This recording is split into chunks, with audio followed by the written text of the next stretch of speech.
안녕하십니까, K맨입니다. 오늘은 랜드로버 디펜더 시승입니다. 저녁에 하고요. 왜 저녁에 하냐면요, 아무래도 자동차 통행량도 적고 조용하고 차하고 운전에 집중할 수 있을 것 같아서 저녁 시간을 택했습니다. 그리고 비도 왔다 갔다 해서 비 올 때 시야라든가 불편함 없는지 이런 것도 좀 알아보고 싶었고, 기존에 랜드로버 디펜더에 대한 리뷰나 시승은 많이 있잖아요. 그렇기 때문에 저는 3.0 엔진에 대한 느낌 여러분한테 말씀드리고 싶고, 서스펜션의 느낌, 이거는 뭐 저 개인적인 느낌일 수도 있습니다. 이것도 포함해서 말씀을 드릴 예정이고, 그 다른 리뷰에서 말하지 않았던 그런 것들 중심으로 여러분께 시승을 하면서 알려드리는 시간을 갖도록 할게요. 자, 출력적인 것부터 할까요?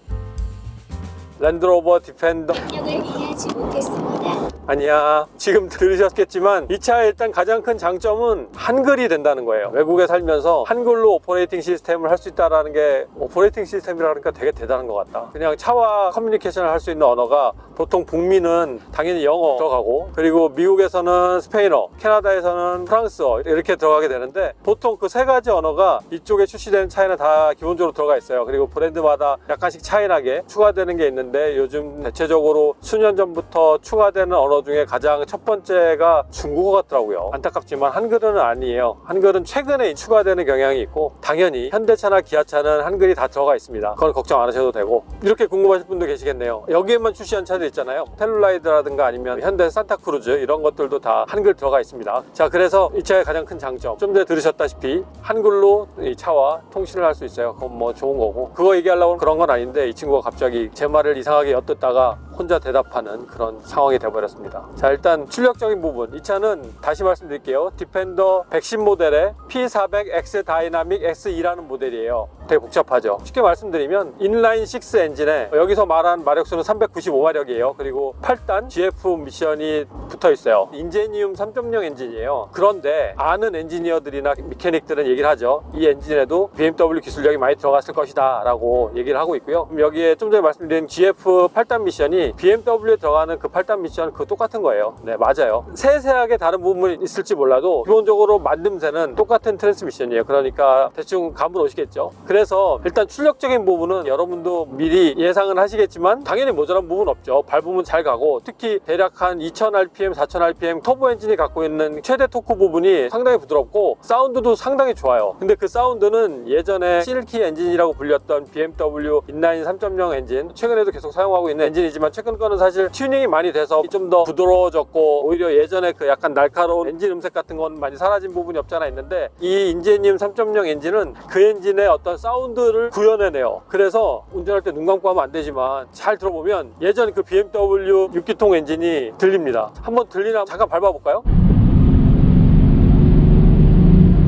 이게 마이크에 수음이 잘 됐을지 모르겠는데, 예전에 BMW 엔진을 운전했던 분이면 약간 향수에 젖을 수 있는 그런 느낌이 있습니다. 그리고 지금 저는 위에 루프박스를 올렸잖아요. 큰 뭐 소음이라든가 이런 건 전혀 들어오지 않아요. 물론 밖에 바람이 많이 부는 날은 당연히 공기 마찰음이 많이 들리니까 그 부분은 그렇게 말씀드릴 수 있고, 그런데 루프박스를 올렸음에도 불구하고 고속 부분으로 올라갈수록 차가 정말 안정적으로 변합니다. 거의 150km까지. 루프박스를 올리면 보통 130km 이상은 밟지 말라고 루프박스의 그 사용 설명서에 보면 대충 다 나와 있어요. 그런데 150km까지 올라가는데 그 안정감은 어마어마하게 좋아요. 감히 말씀을 드리는데, 제가 지금 루프박스를 이 차 말고도 카이엔에도 올렸잖아요. 카이엔의 그 안정감 비교해도 손색이 없을 정도로, 좀 더 오버해서 얘기하면 오히려 루프박스를 올린 카이엔보다 고속에선 더 안정감이 들 정도로 상당히 길을 딱 쥐고 가는 느낌이 너무나 좋아요. 아, 이거를 너 랜드로버 뭐 하냐 뭐 이렇게 말씀하실 수도 있는데, 저도 사실 깜짝 놀랐습니다. 전혀 기대를 안 했거든요. 그 부분은 상당히 인상적이었다. 그래서 출력적인 부분은 당연히 3.0 6기통이 갖고 있는 그 출력은 충분히 구현해내고, 최대 토크 구간인 중간 RPM에서 엔진 사운드라든가 차가 치고 나가는 능력, 이런 것들은 탁월하다고 말씀드릴 정도로 좋아요. 곧 한국에도 이 3.0 엔진의 디펜더가 출시가 된다고 하니까 이걸 같이 느끼고 말씀하실 분들이 분명히 생길 것 같네요. 여러분 기대하셔도 좋아요. 출력적인 부분은 그렇다 쳐요. 자, 이제 서스펜션에 대한 부분을 얘기를 할까요? 이 차는 많은 디펜더가 갖고 있는 에어스프링이 적용된 에어 서스펜션이 적용이 되어 있어요. 뭐 여러 가지 기대감을 가질 수가 있죠. 보통 에어 서스펜션이라는 게 아는 분은 아시겠지만 처음에 나왔던 배경 자체가 정말 크고 무거운 것들을 지탱하기 위해서 나왔던 제품이라고 말할 수 있거든요. 처음엔 차에 적용된 게 아니에요. 예전에는 대형 중장비나 비행기에 사용했던 그런 기술인데 결국은 주머니 안에 공기를 아주 가득 담아놔서 그 물건이 견딜 수 있는 하중이나 충격을 완화해주는 그런 시스템이잖아요. 근데 랜드로버에서는 사실 그거를 처음 적용한 게 차의 높낮이 조절을 위해서 사용을 했던 게 전부였어요. 그 승차감을 위해서 공기 주입량이라든가 아니면 공기를 쥐고 있는 주머니의 재질이라든가 이런 것들을 검토하고 따져보고 만들어냈겠지만 가장 기본적인 거는 이 차의 높낮이 조절을 에어 서스펜션을 통해서 하기 위함이었다. 네, 이게 맞는 거고요. 예전에 제가 디스커버리를 타보고 레인지로버를 타보는 동안에 그때 거를 느껴본 이후에 에어 서스펜션의 기능성을 크게 기대는 하지 않았던 그런 터였고, 제가 그 차를 탄 지 10년이 지났기 때문에 그 사이에 많은 기술력이 발전을 해서 이제는 좀 더 차의 운동 성능이라든가 승차감을 관여를 많이 했겠다라는 생각을 했어요. 그런데 실제 타보니까 결론부터 말씀을 드리면 아직은 그건 아니에요. 이 차의 에어 서스펜션의 공기 주머니는 차를 올리고 내릴 때는 상당히 기술력이 많이 좋아졌어요. 아주 짧은 시간에 올리고 아주 짧은 시간에 내리고, 그리고 그 구현해 내는 것들의 정확도가 상당히 높아졌어요. 이 차의 승차감이나 차 자세 제어를 관할하지 못한다는 게, 일단 막 운전하고 가다 보면 길이 패인 곳이라든가 노면이 아주 불규칙한 곳을 지나갈 때 노면을 치면서 이렇게 딱 차의 무게를 길에 딱 대면서 서스펜션을 통해서 오는 충격이 있잖아요. 근데 그 충격 흡수는 거의 되지 않아요. 그럴 때는 되게 차가 딱딱합니다. 오히려 서스펜션 튜닝했어? 할 정도로 많이 딱딱해요. 거기 오는 작용 자체가. 그런데 딱딱한 반면 이 차가 어떤 코너링을 하거나 특히 핸들을 아주 빠른 속도로 돌릴수록 이 차의 자세 제어는 정말 많이 흐트러져요. 오히려 고속 코너링에서는 일정한 차고 높이를 유지하면서 뭐 살짝 주저앉긴 하지만 그래도 일정하게 코너를 이렇게 돌아나가는 그런 능력은 보유하고 있는데, 고속 코너링에서 관할하는 부분은 당연히 에어 서스펜션도 포함이 되지만, 다시 말씀드리면 댐핑의 영향도 있기 때문에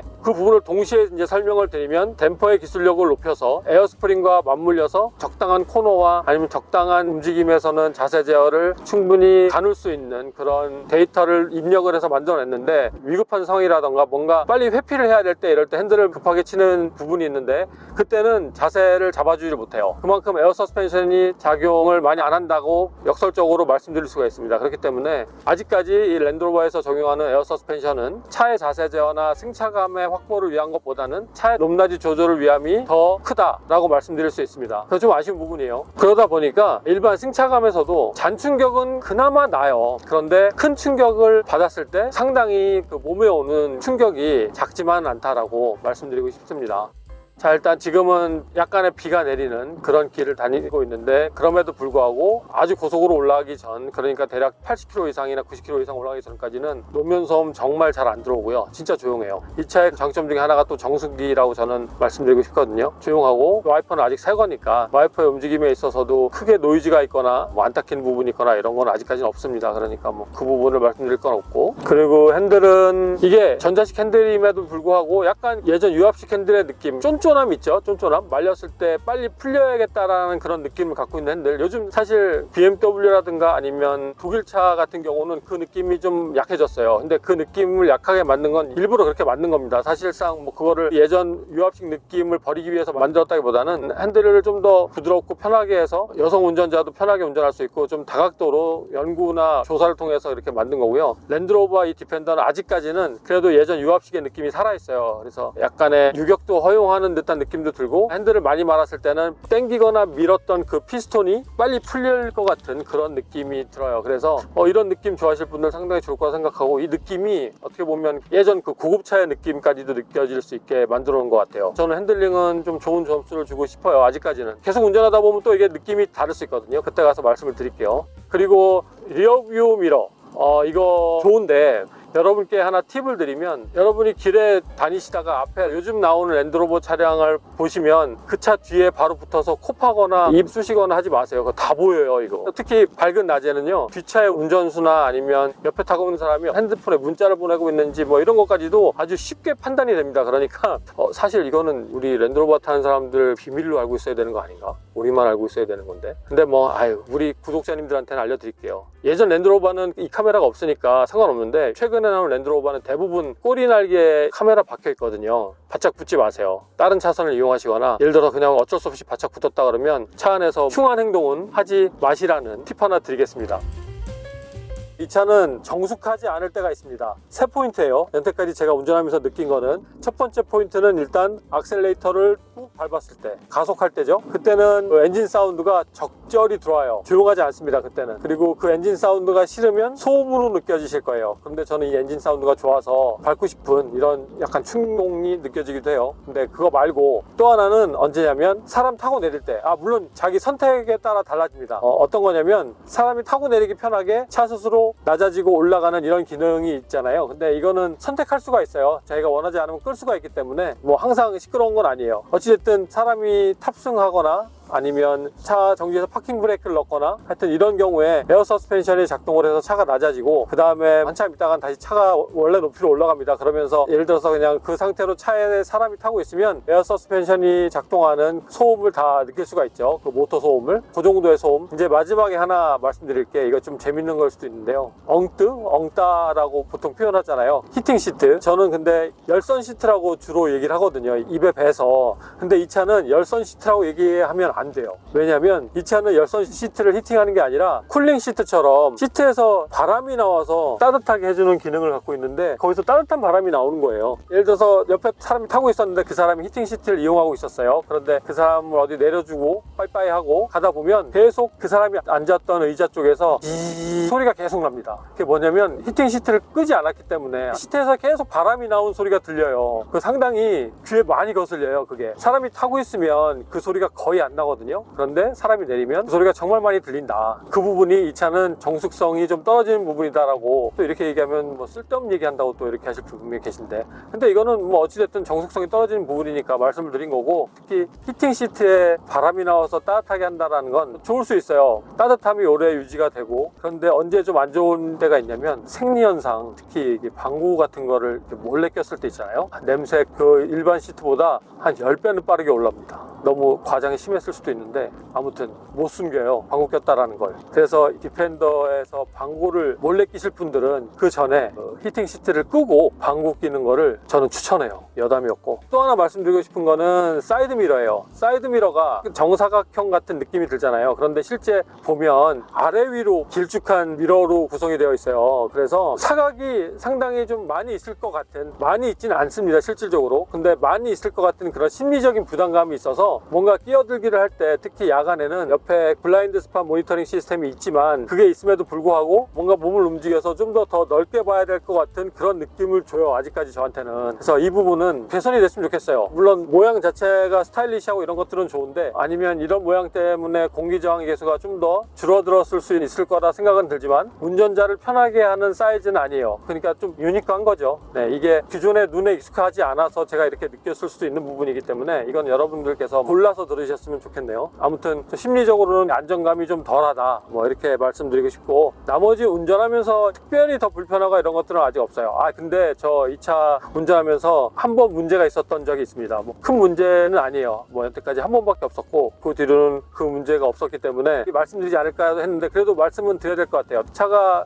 막 주행하다 신호대기에 섰어요. 시동 자동으로 꺼짐 장치가 있잖아요. 그래서 시동이 꺼졌죠. 대기 상태가 된 거죠. 그리고 신호가 다시 바뀌어서 브레이크를 띄고 악셀을 밟으려고 하는데 그때 이제 시동이 켜져야 되잖아요. 근데 시동이 오히려 푸르륵 하고 대기 상태였던 시동이 완전히 꺼지면서 키 온 상태로 바뀌면서, 키 온 상태 어떤 건지 아시죠? 여러 가지 체크등도 들어온 상태고 기본 경고등이 다 들어오면서 키 온 상태가 돼버리는 거예요. 그래서 좀 당황했던 적이 딱 한 번 있었어요. 만약에 더 있으면 제가 여러분들한테 다시 말씀을 드릴 텐데요. 한 번 딱 있었기 때문에 일단 여러분들한테 일르고 한번 지켜보도록 하겠습니다. 약간 당황했어요. 그때 좀 큰 사거리였는데 다행인 건 여긴 그래도 뒤에서 빵빵거리질 않아서.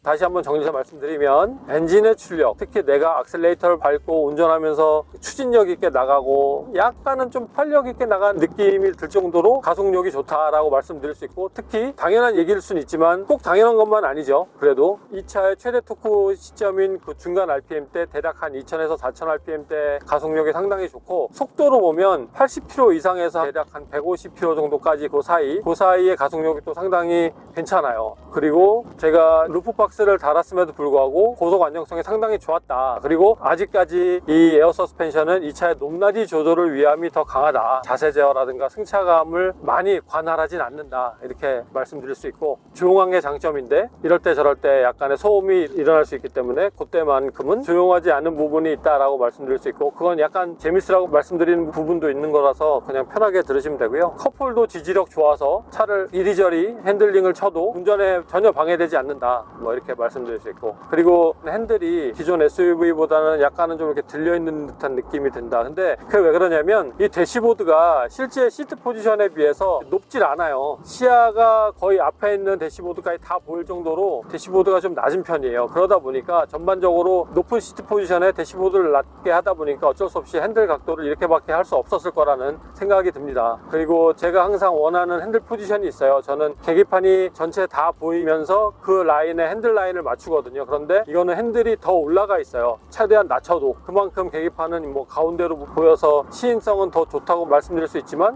핸들 포지션은 이렇게 서 있는 듯한 느낌은 맞습니다. 뭐 그건 어쩔 수 없는 이 구조적인 문제라고 말씀드릴 수 있고, 오늘은 제가 이 정도까지 이 시승을 통해서 느낀 점을 말씀을 드릴 수 있겠네요. 기존에 디펜더를 사서 운전하는 분들이 다 유튜브를 해서 시승기를 다 만들어 올렸으면 좋겠지만 그러지 않아서 사실 좀 부족한 부분들이 있었어요. 특히 디펜더를 가지고 유튜브 하시는 분들이 크게 두 부류, 한 부류는 캠핑, 그리고 한 부류는 오프로드. 이거는 서양 친구들도 마찬가지고 뭐 중동에 있는 친구도 마찬가지고 유럽에 있는 친구들도 마찬가지더라고요. 저같이 이렇게 그냥 일반 길에서 평범하게 타고 다니는 사람들이 더 많죠. 저는 이렇게 평범한 운전 중심으로 좀 여러분들께 리뷰를 해보도록 할게요. 열심히 계속 가야 될 텐데, 근데 오프로드 가고 싶어요. 이 차 가지고 좀 이렇게 피크닉 같은 것도 한번 가보고 싶고, 뭐 의자나 이렇게 버너 가지고 가까운 곳에 소풍도 가고 싶고 하니까 그런 거 가게 되면 또 제가 찍어서 여러분들께 보여드릴게요. 누추하지만. 자, 그래서 오늘은 여기까지 여러분들께 말씀드릴 거는 다인 걸로 보이고, 뭐 놓친 거 없나? 하여튼 신형 랜드로버 뒤에 바짝 붙여서 뒤에서 콥하고 하지 마세요. 오히려 이렇게 막 V하고 인사하면 더 재밌을 수도 있겠다. 하여튼 그 랜드로버에서 되게 잘 보여요. 바로 뒷차. 자, 오늘 영상 여기까지입니다. 봐주셔서 감사드리고요. 또 곧 만나요, 여러분. 안녕. 고맙습니다.